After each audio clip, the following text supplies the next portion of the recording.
Hey, I'm going to take you on another build adventure. I'm Tommy Anderson, and this one is going to be the 1967 issue of Hawk's 1/48 scale Republic P-47D Thunderbolt from the European theater of World War II. This is it. The original cost was, you can see on the bottom, the back of the code is always the cost. It was $2. Original cost of this box was $2. I'm not sure what it goes for today. They're kind of expensive.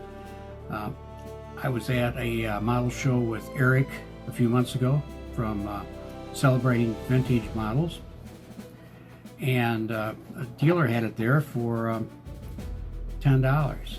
And I looked at it and I thought, oh my gosh, Eric had just had this on his show.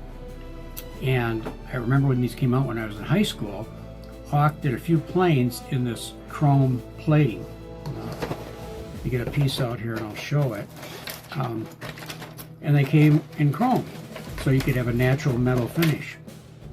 I only tried to build one in high school and I was not too successful at it. But it was there, $10. I thought it was a really good price, and so I decided I'm going to build it.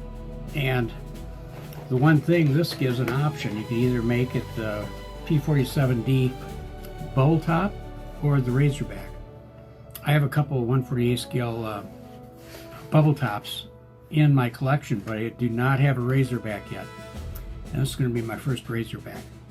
So what else about it? Oh, it also came with the guy, being a super nice guy, threw in aftermarket decals for it, which is super cool because as what happens with a lot of these kits, let me see, with this one, I don't think it came with any decals, so he was good enough to put this in, and if it would have, chances are, after so many years have passed since 1967, they probably would be in terrible shape.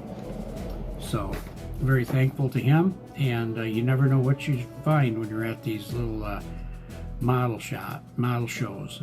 They can be very dangerous. So now let's take a look at this kit by Hawk, the P-47 Thunderbolt.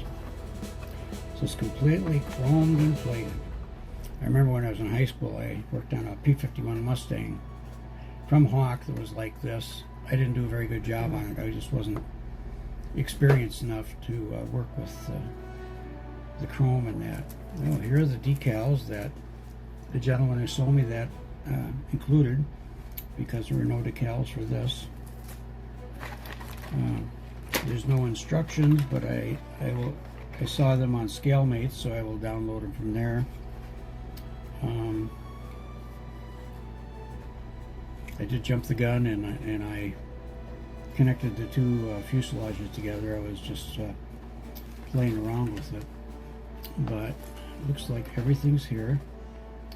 Really cool. You got to be really careful with this, because you can't over glue. You can't make any kind of mistake, because it'll show the blemish right on this chrome. I'm going to do the Razorback, and it's kind of cool how you can do either a Razorback or a bubble top. And what you have to do is make sure on the gluing surfaces you have the chrome cleaned off of both sides, and just use a little bit of glue.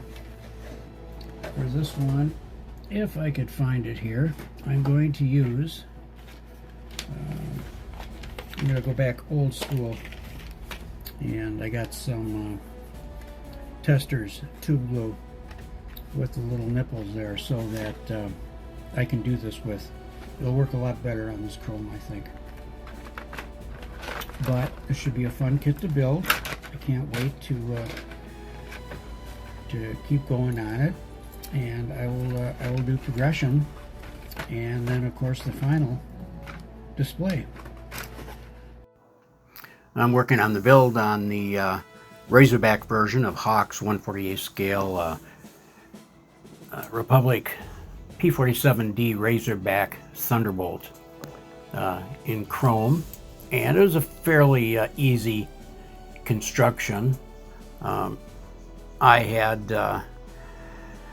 made a discovery here, which was quite surprising, because it's really tricky to work with this chrome to make sure you get it cleaned off enough and just enough glue on it so that it adheres itself, but you don't overdo it where you have spillage onto the chrome at all. And I used the Tester's tube glue for that, which worked really well. But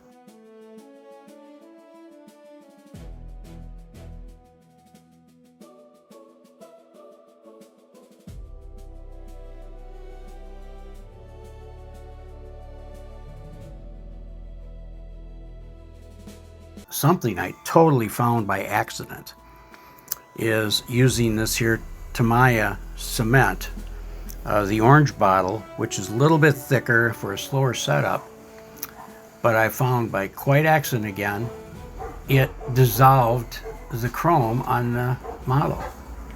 So in a couple edges that I needed to have make sure that it was clean so it would adhere to the other surface, I put that on there. It literally dissolved the chrome. I clamped the pieces together and it worked fine. One thing I decided to do in the assembly of this and do it a little bit different, it had 2 wing tanks plus a center mounted bomb. And just for something different, I didn't put on the wing tanks. I put on 2 500-pound bombs under each wing. I thought it'd make it look a little sharper for ground attack.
I was going to go and use the decals that came with it after I got it all assembled and ready to put the decals on.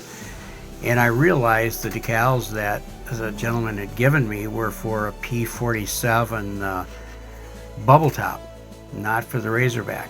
And I wanted to try to be as accurate as I could on this. So I went on eBay and I actually found a set of decals for the Razorback. They weren't too expensive. I think they were around $15. So I ordered them. Only took a couple days to get here, which was really nice. I got them and I put them on there. One thing I did find for the chrome version, it was a red tail and red nose cowling. So I had to paint those red, to match the correct squadron. It was really easy to do. The paint adhered really well to the chrome surface, and I got that on. I got the decals on, and I have to say it looks pretty sharp. And